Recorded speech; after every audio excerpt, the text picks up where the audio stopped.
So, there's some people out there getting upset whenever we say black labor built this country. But we're not making anything up, guys. These are facts. And we're about to present you with the historical receipts. In case you missed it, this is what we mean when we say, we built this. Here's a quick history lesson for y'all. The first slaves were brought to the U.S. in 1619. Their job was simple, to make white settlers money. Slaves grew tobacco, rice, and indigo on the plantations of the southern coast. Now, fast forward to the late 18th century, cotton was king, and the U.S. was making stacks of cash on it, especially with all that free labor.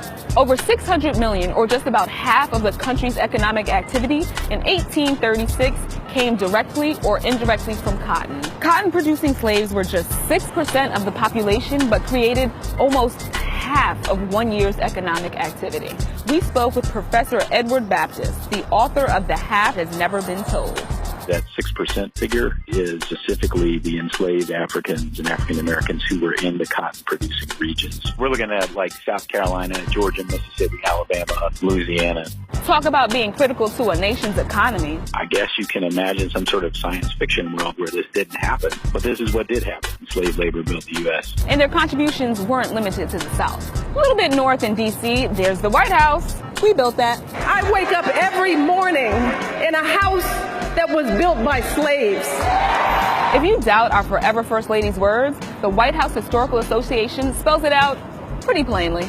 Planners turned to African Americans, both enslaved and free, to provide the bulk of the labor that built the White House, the United States Capitol, and other early government buildings. This country's financial center, we built that too.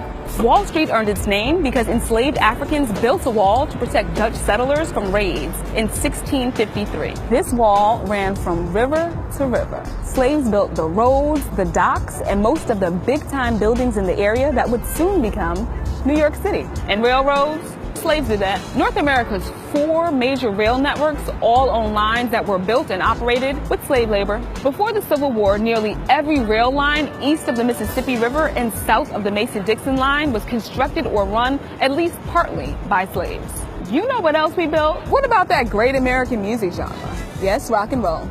We built that too. And blues, and jazz, and hip hop, and pop. America's favorite snack food, that was a black guy behind the potato chip. The ironing board, a sister. The traffic light, yep, he was black. The super soaker, that was a dude named Lonnie. He's black too. And the person who invented the technology responsible for the caller ID and call waiting, her name is Dr. Shirley Jackson. And yes, she's black. Clearly, there isn't enough time to go through all of the ways black people have built this country. They're vast.